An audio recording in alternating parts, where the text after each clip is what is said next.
Bien. Marcelo, ¿cómo tomás contacto? ¿Cómo conocés el uso del cannabis medicinal? Bueno, fueron tres cosas a la vez, sí. La primera de ellas es que yo en el 2015 hago un viaje por un congreso, voy a presentar unos trabajos a Cataluña, y ahí encuentro gente que en Cataluña hacía antropología médica, especialmente un antropólogo que se llama Oriol Romaní, que es una especie de especialista en el tema de adicciones en toda la Unión Europea. Me invitó a participar de unos talleres sobre antropología médica en el año 2015. Entonces, bueno, cuando fui a Barcelona, a la Universidad de Barcelona, ahí en la reunión con otros colegas, yo escuché hablar de toda una serie de regulaciones que estaban apareciendo en la Unión Europea, y bueno, aparte los libros de Oriol Romaní son bastante conocidos, sobre todo un libro que se llama A tumba abierta, que no tiene que ver con el cannabis especialmente, pero en realidad el libro es la historia de vida de una persona que en determinado momento vivió del tráfico de cannabis en España. Entonces, bueno, a partir de esos materiales, uno puede ver un conjunto de relaciones sociales que se empiezan a dar entre el uso de la planta, cuestiones que tienen que ver con los saberes populares y específicamente el punto medicinal, es decir, gente que empieza a percibir, más que nada en su experiencia diaria de consumo, de que se empiezan a dar algunos cambios en determinados aspectos fisiológicos y bueno, y la vida se les vuelve más tolerable. Esa fue la primera vez que empecé a escuchar un abordaje científico, Bien, desde el punto de vista, más que nada, obviamente, con una mirada antropológica que se centraba en aquellas personas en las que eran consumidores de cannabis y que podían hacer una reflexión de las consecuencias del uso, ¿no? Es decir, que tenían como sujetos una reflexividad sobre los beneficios que les podía dar el consumo de cannabis y que obviamente era un discurso totalmente diferente al discurso hegemónico, dominante y al que uno había escuchado siempre, de la penalización del cannabis como una droga que era la puerta de entrada para drogas más peligrosas. Bueno, a partir de ahí empezamos, es decir, cuando vuelvo de ese viaje de Barcelona, me reúno con un grupo de compañeros con los que hacemos antropología médica acá en la facultad, que es un seminario que ya lleva varios años, y entonces ahí empezamos a reunir materiales desde dos perspectivas. Una perspectiva más antropológica, donde obviamente encuadramos el cannabis en relación a las medicinas populares y también a una tradición de uso de las drogas que tiene que ver con el concepto de fármaco, que bien. viene obviamente de todo lo que es la sabiduría griega, la filosofía clásica, en donde la idea de fármaco está centrada en un tipo de sustancia o compuesto que en función de la dosis te hace bien o te hace mal. Perfecto. Es decir, que se necesita para utilizar el fármaco conocimiento, reflexividad, un conjunto de saberes. Es decir, no es nada más que el uso por una demanda inmediata, así exclusiva y además irracional, ¿no? Y después también había un contexto histórico de la Argentina y de, por lo general, casi todos los países latinoamericanos, que es el de, bueno, los sistemas de penalización que se dan en el siglo XX, donde en principio hay, desde el punto de vista ideológico, una demonización muy fuerte de todo tipo de drogas, pero en especial del cannabis, porque estaba ligada al movimiento hippie, a ejercicios de libertad que se dieron en las sociedades así anglosajonas, que tienen una manera de construir la subjetividad humana muy dirigida, muy vertical y en algunos casos bastante violenta, ¿no? Entonces el cannabis aparece como un ejercicio de libertad en ciertos grupos y es fuertemente reprimido. Y en Argentina particularmente la represión, bueno, estaba enmarcada también en las facilidades que se daban con los gobiernos militares y las experiencias dictatoriales. Entonces, todo lo que significaba, digamos, el consumo de estupefacientes tiene una legislación muy dura que no permite ninguna flexibilidad y que no permite, por supuesto, pensar algún elemento de recuperación de la práctica del consumo de estupefacientes como para un beneficio y para que resulte positivo para algunos sujetos. Entonces eso lo empezamos a trabajar en el seminario, empezamos a ver muchas variantes, empezamos a ver aspectos históricos y sobre todo lo más profundo era que el cannabis se inscribía en una tradición europea y de lo que era así la medicina occidental, en donde se lo consideraba una droga de abuso. Era el único concepto alrededor del cannabis en la medicina occidental, era es decir, era pensado como una droga de abuso y no se sabía mucho acerca de que determinados compuestos del cannabis podían tener impactos fisiológicos positivos y todo eso. En ese proceso, 2015-2016, bueno, aparecen las cosas que eran más recientes, ¿no? Es decir, todas las experiencias de, bueno, el conocimiento químico, de los efectos, el efecto séquito, todas las sistematizaciones que se empiezan a dar en diferentes ámbitos científicos de investigación y también algunas otras cosas que resultaban muy curiosas. Por ejemplo, que en Estados Unidos, que era el país que dirigía las formas de penalización así universales, el cannabis era usado como una droga en el tratamiento de los veteranos con estrés postraumático. Es decir, aquellos que habían pasado por diferentes etapas de guerra y que habían sufrido obviamente traumas muy graves, entonces se utilizaba el cannabis porque algunos efectos del cannabis impactan en las cuestiones relativas al olvido. Entonces lo que se hacía era, se agarraban grupos de veteranos, se les administraba cannabis con el objetivo de que fueran olvidando aquellos aspectos que significaban traumas muy violentos en el marco de una guerra o de acciones bélicas. Empieza a comprobarse el uso medicinal del cannabis en salud mental. Sí, ¿no? claro. Sí, sí, Algunas universidades empiezan a medir determinados efectos porque en realidad a nivel internacional en las Naciones Unidas hay una clasificación de drogas. Bien. Entonces permanentemente se necesita ir revisando esa clasificación y el cannabis aparece en principio a escala mundial como la droga más consumida, donde se calculan que hay unos 80 millones de consumidores en todo el mundo y que, bueno, ahí digamos la mirada antropológica dice no es lo mismo un consumidor en el sur de Tailandia que en California, en Estados Unidos. Son diferentes contextos, diferentes sistemas médicos, diferentes formas de acceso también y por supuesto, bueno, todo lo que es la judicialización de los efectos y otras cosas es muy distinta.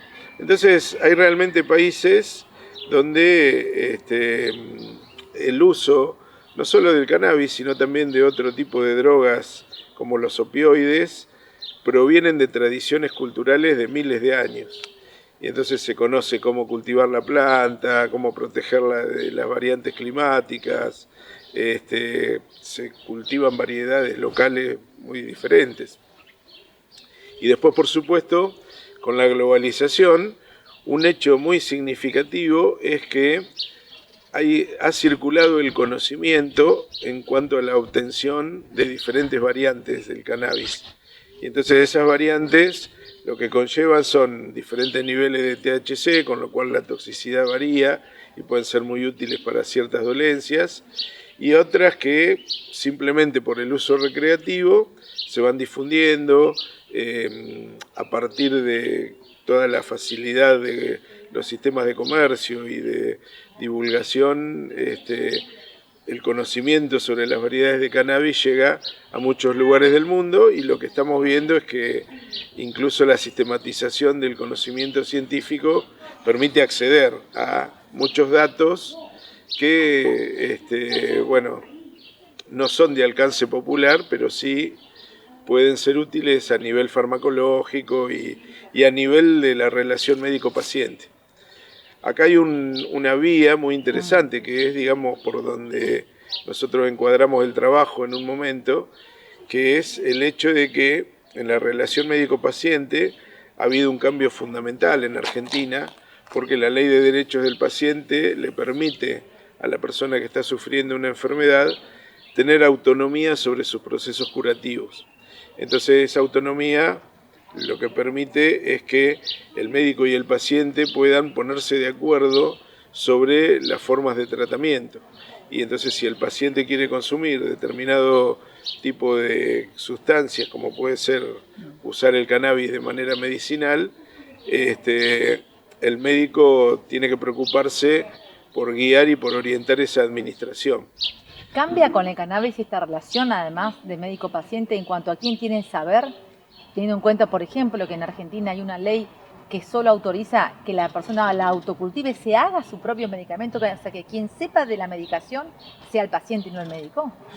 Yo he visto en pocos casos, es decir, tengo amigos médicos que son muy abiertos al uso medicinal del cannabis y entonces esas relaciones con los pacientes cambian totalmente. Incluso pude participar así muy de manera externa, objetiva, en una experiencia en donde un adulto mayor, que ya estaba en el final de su vida, consumía cannabis para minimizar dolores articulares y otras dolencias. Y bueno, y en ese sentido el cannabis era administrado por 2 médicos que eran de confianza. Entonces, ahí sí había un diálogo muy distinto y obviamente que estas circunstancias, bueno, tenían variantes muy, o sea, cualitativamente muy distintas a lo que se da normalmente en un consultorio. Consultorios especializados de cannabis todavía hay pocos, si bien la medicina canábica tiene un desarrollo interesante en muchos países y el conocimiento, digamos, se va divulgando a través de las redes científicas, todavía acá hay pocos médicos que quieran tomarlo como especialidad y trabajarlo de una manera más sistemática, recogiendo datos. Entonces, de ahí sí podemos contestar lo que vos estás preguntando, es decir, hay ONGs y hay determinados investigadores que ya llevan años tratando, es decir, cultivando determinadas variedades, midiendo efectos, experimentando con ciertas sustancias. Entonces ese conocimiento se va volcando lentamente a la medicina. Hay que decir una cosa que en Occidente es bastante particular, que es el hecho de que toda la investigación, sobre todo la investigación farmacológica, no se vuelca inmediatamente al uso con los pacientes, sino que hay diferentes periodos donde aparecen mediaciones de gobiernos, adaptaciones legislativas, bueno, el periodo que se necesita para que la gente que trabaja en el campo de la salud tome conocimiento real.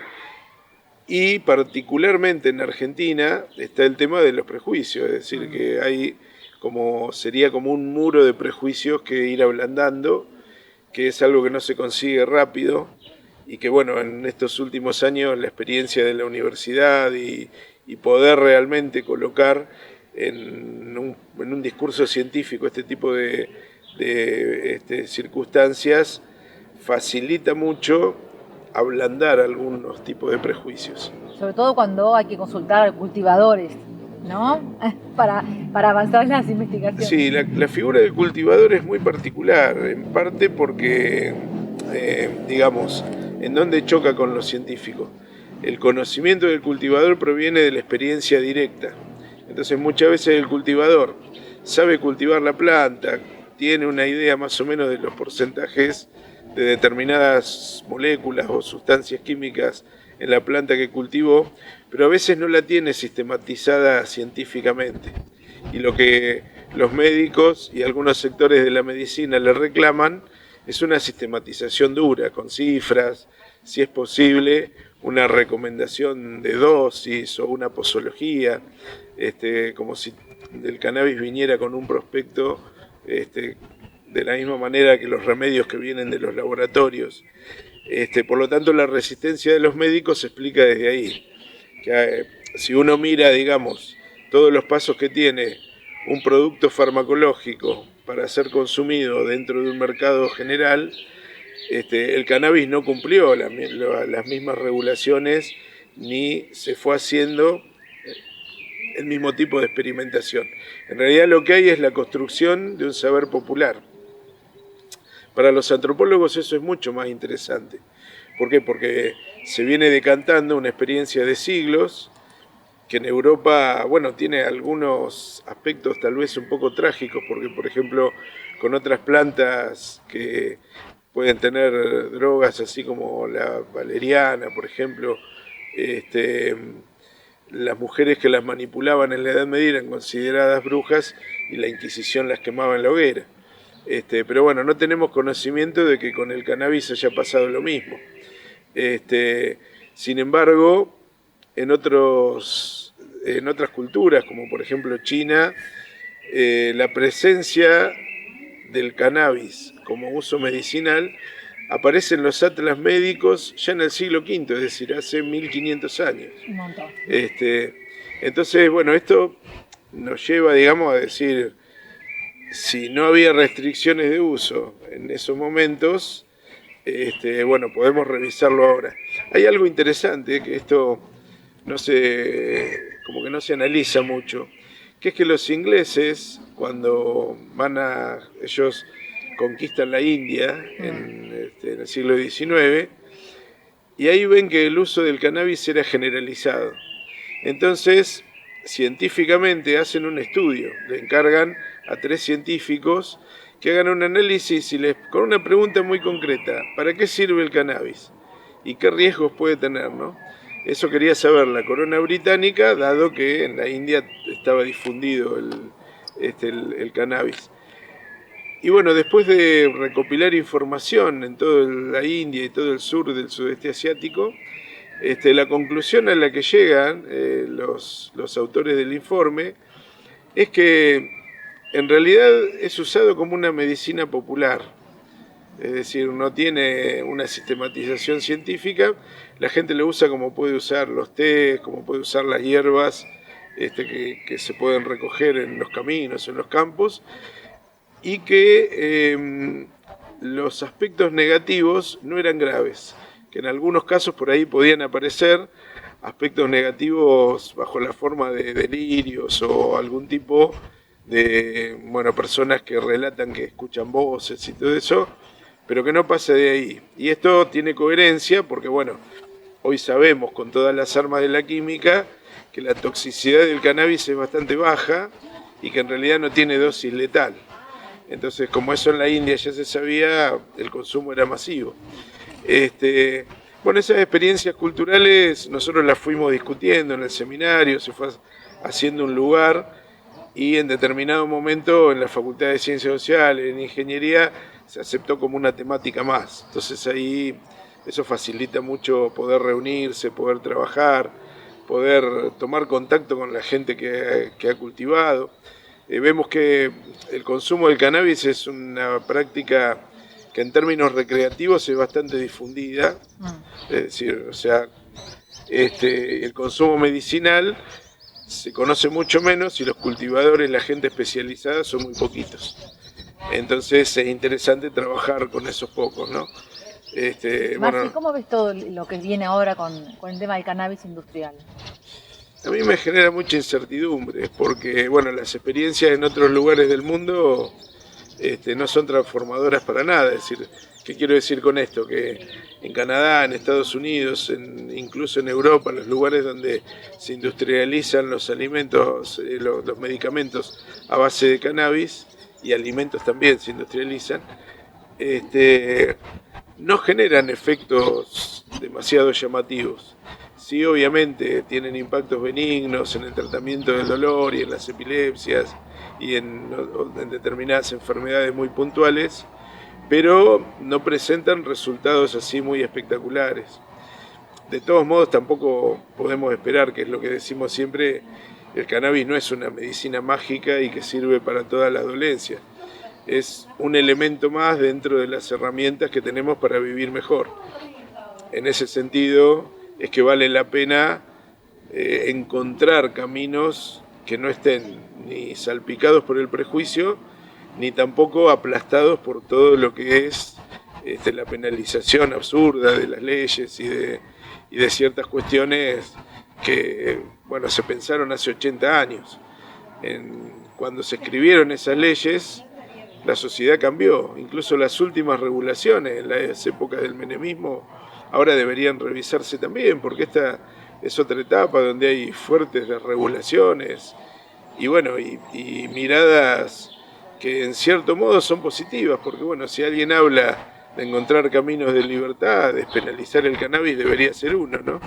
Entonces, mucha propaganda en función de la libertad, bueno, un hecho concreto, saquen La penalización. las regulaciones excesivas y esas leyes en donde solamente por el hecho de tener una planta uno ya pasa a ser delincuente y pasa a ser un peligro para la sociedad porque cultive una variedad de cannabis que por ahí es para hacerte un té a la noche. Entonces, viste, no veo, digamos, dónde puede estar lo peligroso para la sociedad.